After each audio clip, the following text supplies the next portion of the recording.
कल रात को हाईवे पे चला तो मैंने देखा बड़े पैमाने पे गाड़ियां रुकी हुई हैं टोल पर।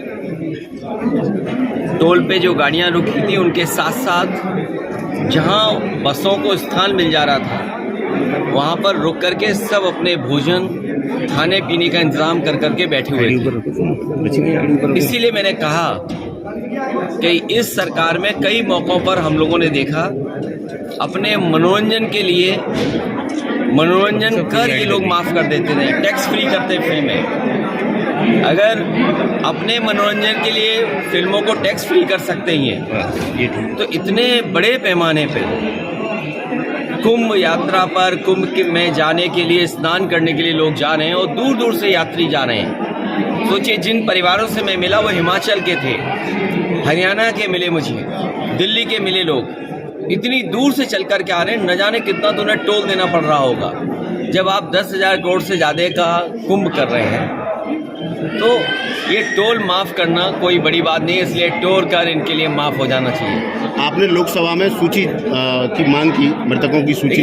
ये सरकार छिपा क्या रही है? हमें आपको सोचना चाहिए कि आगे का जो सरकार 40 करोड़ लोगों का स्नान के लिए गिनती गिन रही है और हर स्नान के बाद वो करोड़ों की गिनती बता देते हैं। जो लोग करोड़ों की गिनती गिन रहे हैं वो केवल उन बातों को नहीं बता पा रहे कि जान कितनी गई है, लापता कितने लोग हैं। हम और आप लोग लगातार खबरें सुन रहे हैं, कोई अपने पिता को ढूंढ रहा है, कोई अपने परिवार के दूसरे सदस्यों को ढूंढ रहा है, भाई भाई को ढूंढ रहा है, बेटी पिता को ढूंढ रही है। तो ये जो घटनाएं सुनने को मिल रही हैं कि बेटा के पिता एक्सपायर हो गए हैं, उनको डेथ सर्टिफिकेट नहीं दे रहे हैं। आखिरकार क्या छिपाना चाहती सरकार? जब आपने कह दिया है कि कुंभ में मरने वालों के जिन परिवारों की जान गई है उनको 25 लाख का मुआवजा देंगे, मदद करेंगे उनके परिवार की, तो ये गिनती क्यों छिपा रहे हैं आप? ये गिनती इसलिए छिपा रहे हैं क्योंकि उनको मुआवजा ना देना पड़े।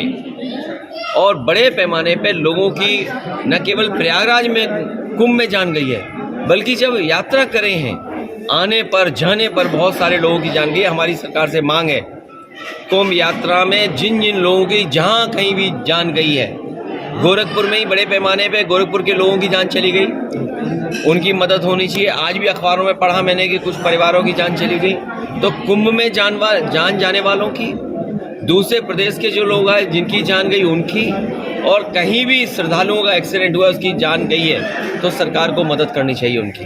सर, दिल्ली विधानसभा चुनाव का परिणाम आ गया, मिल्कीपुर का चुनाव आ गया। दिल्ली का परिणाम जो आपने देखा, आपको हम चाहते थे कि आप पार्टी जीते, आप पार्टी नहीं जीती, बीजेपी जीती है। लोकतंत्र में हम जनता का जो भी फैसला वो स्वीकार करते हैं, लेकिन उत्तर प्रदेश की हमने आपने लूट देखी है।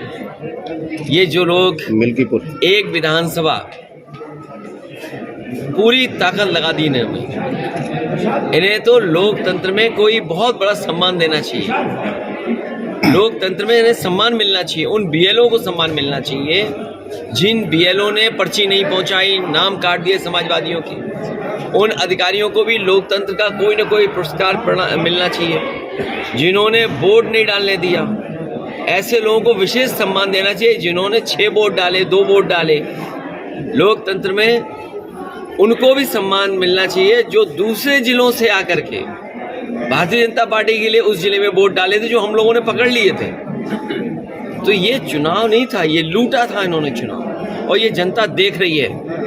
ये पीडीए के लोग, पीडीए समाज के तमाम मतदाता देख रहे हैं कि उनके साथ क्या भेदभाव हो रहा है। भैया जो लोग मिल्कीपुर जीत करके कोई संदेश देना चाहते हैं, अयोध्या की हार मिल्कीपुर की जीत बराबर नहीं कर सकती है। अयोध्या की हार हमेशा हमेशा के लिए अयोध्या की हार रहेगी, वो बदला नहीं हो सकता मिल्कीपुर की जीत।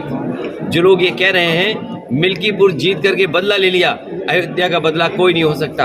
अयोध्या की जनता ने अयोध्या में जिताया था, ये चुनाव भी जीत जाते, लेकिन इन्होंने बड़े पैमाने पे बेईमानी की है। एक में जीत सकते हो, लेकिन इस तरह की जो काम किया है वो 403 में आपकी 420 नहीं चलने वाली आने वाले समय में। सर दिल्ली चुनाव आयोग पता नहीं जग रहा है, सो रहा है, कहाँ चला गया। इसकी चिंता हमें और आपको दोनों को मिलकर करनी चाहिए। सर दिल्ली चुनाव में आम आदमी पार्टी पक्ष में आपने चुनाव प्रचार किया था। दिल्ली चुनाव में जो प्रचार किया वो सीट जीते हम लोग। लेकिन कांग्रेस खिलाफ में चुनाव लड़ी, तो आगे भविष्य क्या देखते हैं इंडिया गठबंधन का? इंडिया गठबंधन मजबूत होगा। नहीं, लेकिन हरियाणा में इंडिया गठबंधन और मजबूत होगा। हम और आप लोग अपनी कई बार हार से बहुत कुछ सीखते हैं। हार से सीखना ही आने वाले समय के लिए रास्ता बनाता है। और सच्चाई तो ये पत्रकार साथियों, अगर आपको याद हो चुनाव शुरू होने से पहले मिल्कीपुर का मैंने कहा था कि पत्रकार साथियों आपको ज़रूर आना चाहिए।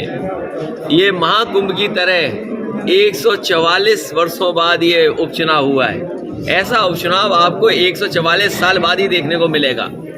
आपने ये मौका, आपसे ये मौका खो दिया, चूक गया। इसलिए मैं आपके माध्यम से कहना चाहता हूँ, लोकतंत्र के जांबाज लोग जिन्होंने ये चुनाव जिताया है उन्हें प्रमाण पत्र मिलना चाहिए, उन्हें सम्मान मिलना चाहिए। लोकतंत्र जांबाज के नाम पर उन्हें सम्मान देने का काम कोई ना कोई तो करे उनका। तब हरियाणा और दिल्ली में आपस में कांग्रेस और आप लड़े तो हार का एक रीजन वो भी मानते हैं? मैंने आपसे कहा हारने के बाद बहुत कुछ सीखने को मिलता है और हमें उम्मीद है आने वाले समय में इंडिया गठबंधन और मजबूत दिखाई देगा। Thank you.